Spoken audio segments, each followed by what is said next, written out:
La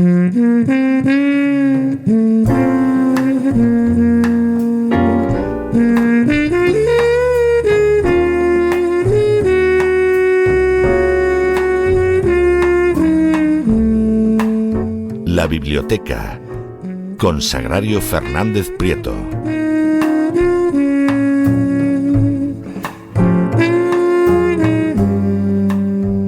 Estamos de regreso con un programa hoy que echa chispas y más que nunca necesitamos tomarnos un respiro de cultura, en fin, para oxigenar como mínimo.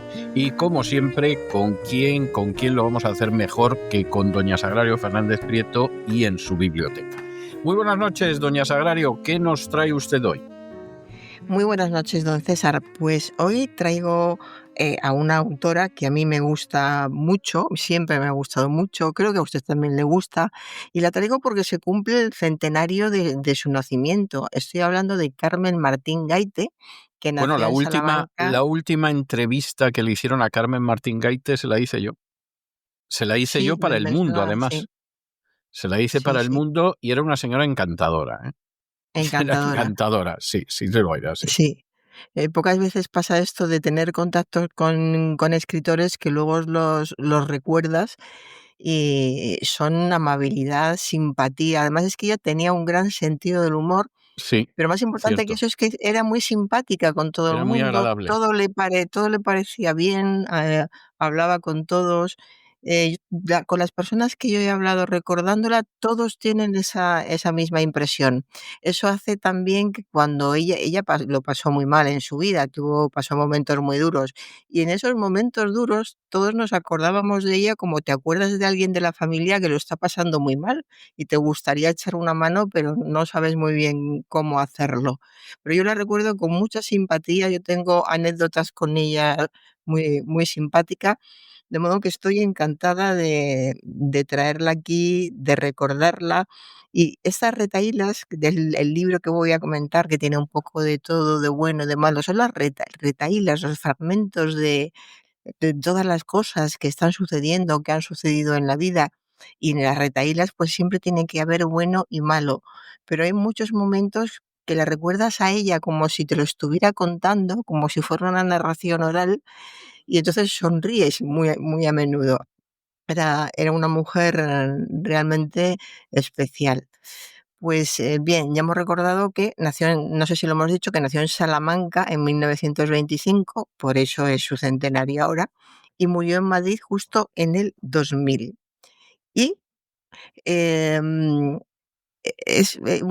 yo creo que dentro del siglo XX, sin ninguna duda, es una de las escritoras más importantes y de los escritores en general también. Sí, Y esta obra tuvo una repercusión especial porque era diferente, era muy creativa y nadie se había atrevido todavía en esa época a hacer cosas como esta, pues las retahílas son fragmentos que van repitiendo el día a día y todo lo cotidiano y recurren a la memoria para recordar lo que pasó en determinados momentos, en situaciones paralelas o de cuando se está hablando coloquialmente entre varias personas, de repente alguien se acuerda de un amigo que se tuvo, que fue de fulano, que fue de mengano. Es una conversación tranquila, relajada, en la que todo el mundo habla y habla de lo que más le interesa, y a veces lo que más le interesa a uno coincide con lo de otros, y los otros tienen información sobre esa persona y dicen, pues le pasó esto y lo otro. Es decir, es pura vida porque esta es la manera de hablar coloquialmente que tenemos todos, no siempre, porque ahora ya es una suerte tener este tipo de conversaciones, pero hasta no hace tanto eran muy habituales, y ahora para que ocurran, pues tienes que encontrarte con alguna persona especial que conocieras en un momento determinado. Yo creo que se va volviendo cada vez más difícil. Y vamos al libro en el tiempo, en la época de Carmen Martín Gaite, y en la de este libro nos situamos en 1950, alrededor de la década de 1950 en España. El régimen político en ese momento era el franquismo y la literatura pues era una herramienta más de resistencia y de subversión. Hacían todo lo que podían para decir muchas cosas que no se podían decir en voz alta o públicamente a través de los libros. Había censura, entonces la censura se encargaba de tachar y eliminar. Lo peor de la censura, se ha hablado muchas veces, fue la consecuencia de la autocensura. Cuando escribían, pues ya iban eliminando cosas los autores, pensando que era mejor que eliminaran ellos y quedara bien a que eliminaran otros. Es decir, que le tocó vivir una época difícil.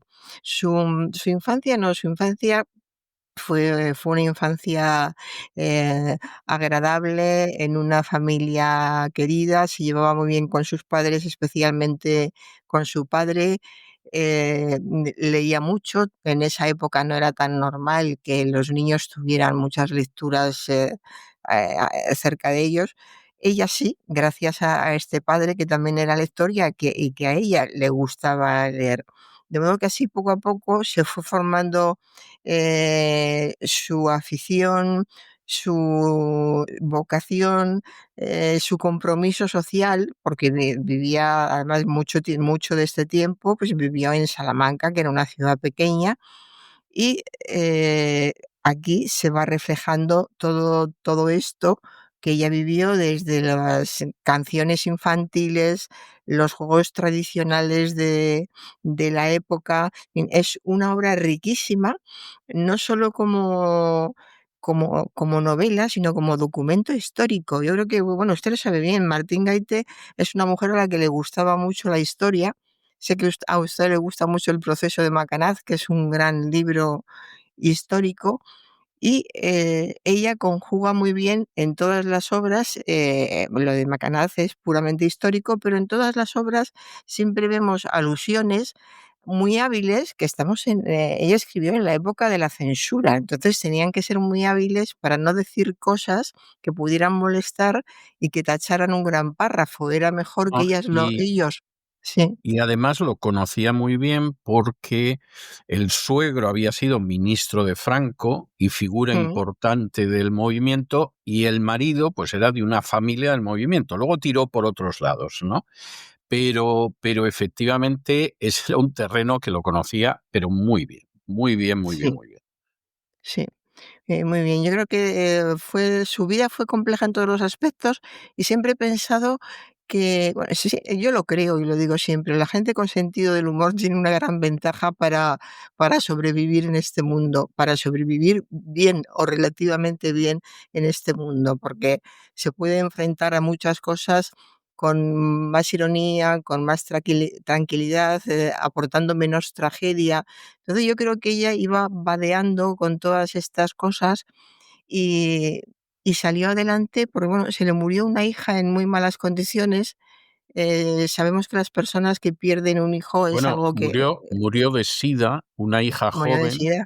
Sí, murió sí, de SIDA porque se inyectó heroína con una sí, aguja contaminada de SIDA. sí, que era algo muy habitual en esa época. Lo raro es que no hubiera más. Yo conozco más casos y fue una época terrible con el tema de las drogas y perder a un hijo por una cosa así es algo terrible. Lo curioso es, claro, nunca sabemos qué es lo que lleva dentro cada uno. Después de eso conocías a la Gaite, como le llamábamos todos, y era tan simpática, tan alegre, tan divertida. Yo recuerdo la última vez que la vi y la despedí y subía por una cuesta apenas iluminada, era muy tarde por la noche y ya había sufrido mucho en la vida, le habían pasado muchas cosas y pensé, ¿y esta mujer cuando llegue a su casa hoy dormirá bien?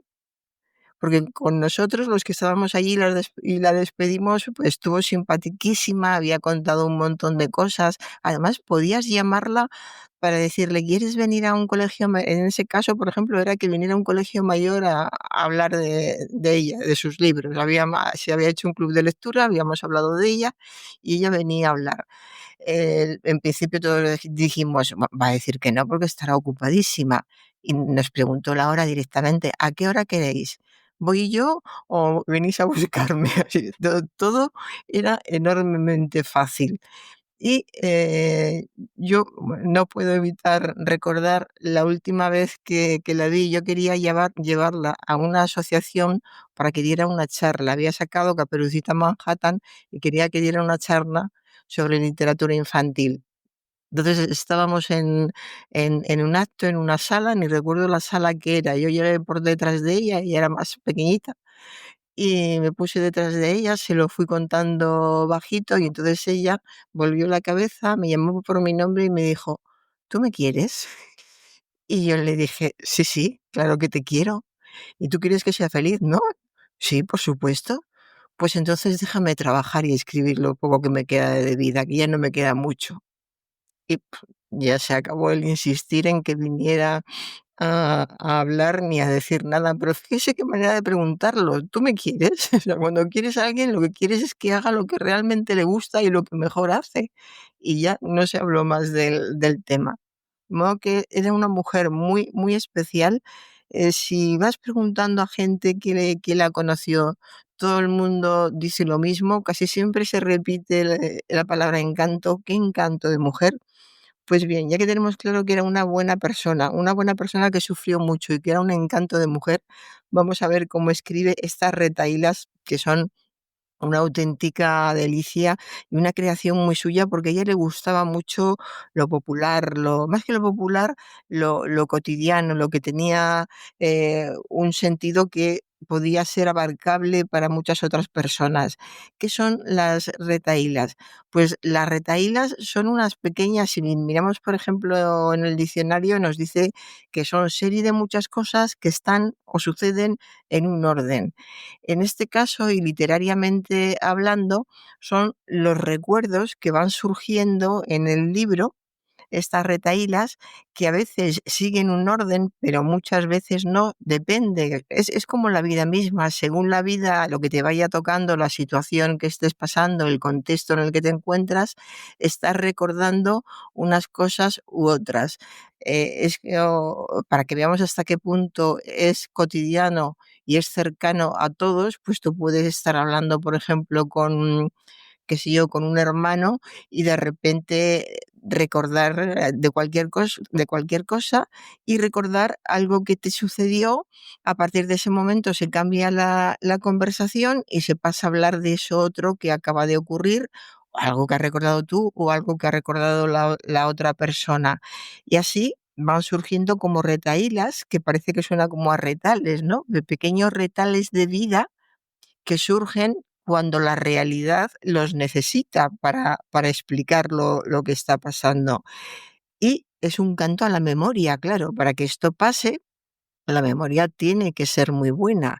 Lo que pasó con fulano, con mengano, quién dijo qué y dónde me encontraba yo cuando pasó aquello. O sea, que este es un libro sobre la memoria. La memoria es como el hilo conductor de todo el libro. Un libro que además utiliza un lenguaje y dominaba el lenguaje de una manera impresionante. Dominaba el lenguaje de forma muy poética, pero he estado buscando, yo creo que no llegó a escribir poesía, pero hubiera podido hacerlo porque su lenguaje era muy poético, tenía mucho ritmo cuando hablaba, y hubiera podido escribir poesía perfectamente.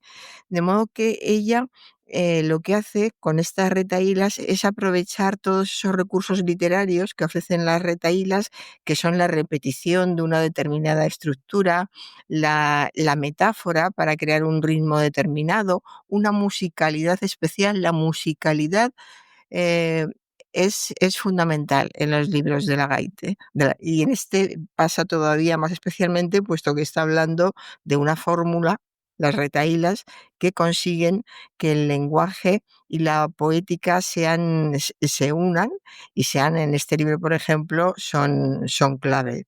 De modo que utilizando todas estas técnicas, yendo de lo popular a lo político, embozado, no abierto. Estamos en los años 50, de política se podía hablar poquísimo en los libros.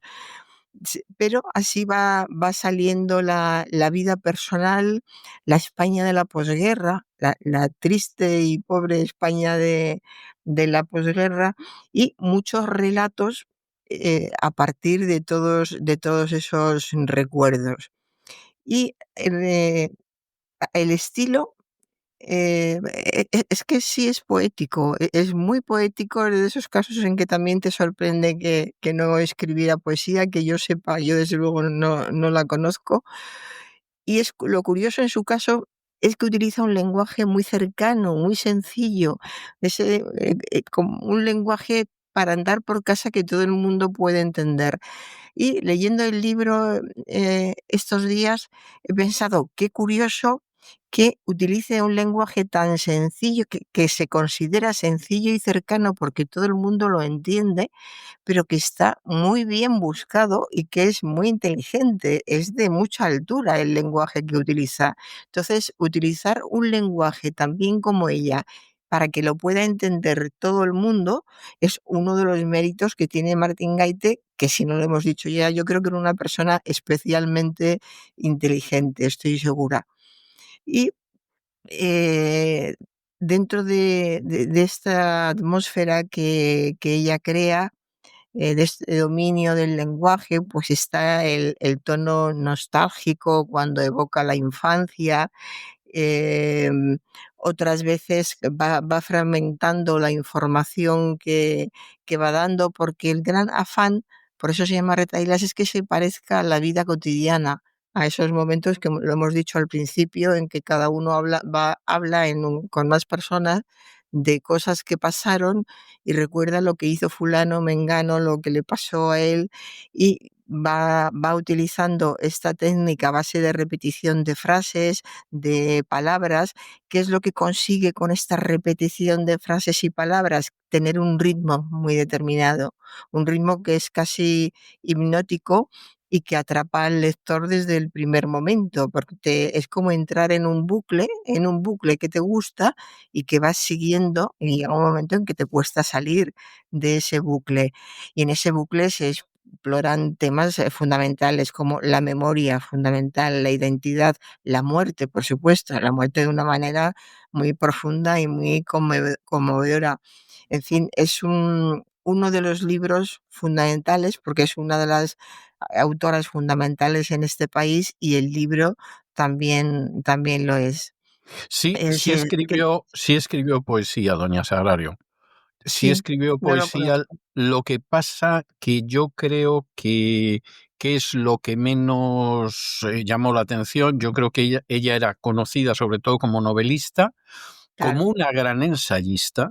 Es decir, a mí me gustó mucho su libro de Macanaz, pero me gustó mucho un libro que fue su tesis doctoral, además, que fue el de usos y costumbres amorosos Sí, en la España sí, del sí. siglo XVIII, Ajá. que es un libro que a mí me entusiasmó, me gustó muchísimo, pero sí escribió poesía. Lo que pasa es que yo creo, además escribió varios libros, y a mí no me falla la memoria, debió de publicar 3 o 4 libros de poesía, pero yo creo que es algo que prácticamente pasó inadvertido.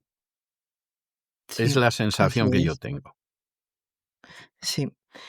Pues bueno, yo creo que ya hemos dicho suficiente sobre este Retahílas de Carmen Martín Gaite. Yo animo a todo el mundo que no la conozca que la lea, y si la conocen, que la relean o que busquen este u otros libros, porque realmente merece la pena. Se va a seguir editando durante muchísimo tiempo.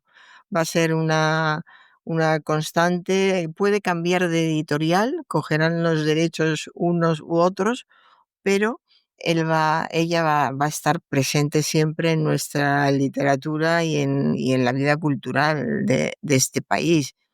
Alguien me decía hace poco que en el Archivo Histórico Nacional de Simancas hay muchísima información. Cuando ella estuvo indagando para lo de Macanaz, para Melchor Rafael de Macanaz, Es buenísimo ese libro. sí, que fue, vamos a decirlo, ya que estamos hablando de él, fue un pensador, escritor, político y fiscal general del Consejo de Castilla con Felipe V, y pasó gran parte de su vida exiliado en Francia. un personaje muy interesante, conocedor de los secretos diplomáticos entre España, Francia y la Santa Sede, nada menos, ¿eh? Conocer los secretos entre España, Francia y la Santa Sede. No está mal, no está mal, ¿no? No está mal. Y es un personaje clave para entender buena parte, pero buena parte de nuestra historia. Tuvo que estudiar muchísimo, investigar muchísimo. Es un libro que tiene mucho mérito y, como todos los libros de ella, se lee muy bien, a pesar de ser un Sí. libro histórico con muchísima investigación. Se lee muy bien y es muy interesante. En esa época se comentó pues, que prácticamente vivía en el Archivo Histórico Nacional de Simancas, porque de eso tenía que investigar muchísimo e incluso se fue a París, donde siguió investigando en el Archivo de Asuntos Extranjeros. De modo que era una mujer con una capacidad de trabajo impresionante, que tenía que ir combinando con esa vida tan difícil que le tocó, o sea, mal en los amores, mal con los hijos, que es lo peor que le puede pasar a una madre, mal en muchos aspectos. Y a pesar de todo, quizá fue su salvación, quizá el tener algo que hacer que le gustaba, como era escribir e investigar, fue lo que le ayudó a salir adelante de esa vida personal tan dura que le tocó vivir a ella como a tantos otros. Fue una época terrible en cuanto a la droga y todo este asunto. Pero, en fin, es una mujer que hay que conocer, que hay que tener presente. Yo he elegido este Retahílas porque a mí personalmente me gusta mucho, me trae recuerdos muy especiales y es un libro corto y agradable de leer, pero tiene muchos otros y quien se anime, por ejemplo, el proceso de Macanaz es interesantísimo, es un libro ya Muy más, interesante, muy más, interesante. sí, más grueso. Hay un libro que todos conocerán, que es, todos conocerán por lo menos de nombre, de Caperucita en Manhattan, que fue de Sí, los últimos. Este lo publicó en 1990 y es una auténtica delicia. En principio se supone que es para niños porque se titula Caperucita en Manhattan, pero es para niños, para adultos y para todo el mundo. Esperando el porvenir también es un gran libro. Tirando del hilo, el cuarto de atrás también es especialmente bueno. De modo que adelante con Carmen Martín Gaite y que no se nos olviden los mejores. Que hay que esperar al momento del centenario, pues bueno, pero en el momento, los centenarios son para eso, para reconocer y sí, para recuperar. Entonces, recuperamos ahora a Carmen Martín Gaite. Y efectivamente, es así. es así. Y ahora para niños, pues fíjese, con esta capacidad expresiva que tenía Martín Gaite, traigo un libro para niños de Giuliano Ferri que se titula Piedra a piedra, que edita Calandraca, que es un libro acartonado sin palabras. Después de todas las palabras del mundo que tenía Martín Gaite, pero claro, un niño le hubiera encantado este.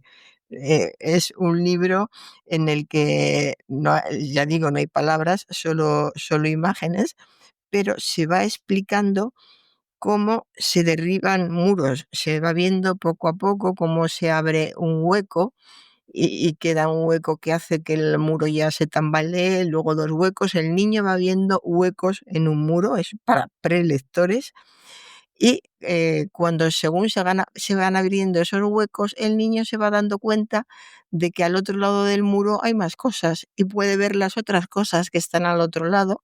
Todos los niños son curiosos, entonces empieza a interesarse por lo que hay al otro lado y de ahí pueden surgir muchas cosas, pueden surgir amigos y muchas otras cosas interesantes. Es un libro precioso, piedra a piedra, por las piedras del muro que se van quitando de una en una y según se quitan, pues se va ampliando el panorama de lo que hay al otro lado. Es muy interesante para hablar a los niños, aunque sean pequeños, de que cuanto más amplia sea la vista, más vas a entender lo que hacen los que están al otro lado, más ganas vas a tener de conocerlos, más cosas van a tener ellos que contarte, más cosas vas a tener tú para contarles a ellos. Se puede sacar mucho de los libros de niños. Yo siempre pienso cuando recomiendo el infantil, es que lo teníamos que leer todos también el infantil, y ya si tienes la suerte de tener un niño y se lo lees, eso ya es un Vaya, eso es privilegio. maravilloso, efectivamente. Eso ya es. Efectivamente. Bueno, pues muchísimas gracias, doña Sagrario, y yo le he reservado hoy el tema principal de la banda sonora de una serie que hizo Televisión Española sobre entrevisillos, ¿eh? Donde aparecía la malograda Imma de Santis en el papel protagonista y que efectivamente, la verdad es que es una adaptación que está muy bien y no quiero privar a nadie de la lectura de Carmen Martín Gaite, pero sí decirles que la encuentran en YouTube. Es decir, que en YouTube la pueden leer y merece la pena leerla verla, perdón, y creo que merece la pena. O sea, es de esas cosas que, en fin, no se la pierdan ustedes, que de verdad que merece la pena. De verdad que merece la pena. Pues muchísimas gracias por todo y nos encontramos la semana que viene, Dios mediante. Gracias, don César. Hasta el lunes. Hasta el lunes. Y con estos compases de la banda sonora de la serie de televisión Entre Visillos, basada en la novela de Carmen Martín Gaite, hemos llegado nosotros al final de nuestra singladura de hoy del programa La Voz. Esperamos que los hayan entretenido, que lo hayan pasado bien, que incluso hayan aprendido una o dos cosillas útiles. Y los emplazamos para mañana, Dios mediante, en el mismo lugar y a la misma hora. Y como siempre, nos despedimos con una despedida sureña. God bless you. Que Dios los bendiga. El programa La Voz es una producción de Artorius Incorporated y al amparo del derecho a la libertad de expresión. No se hace responsable de las opiniones vertidas en el curso del mismo.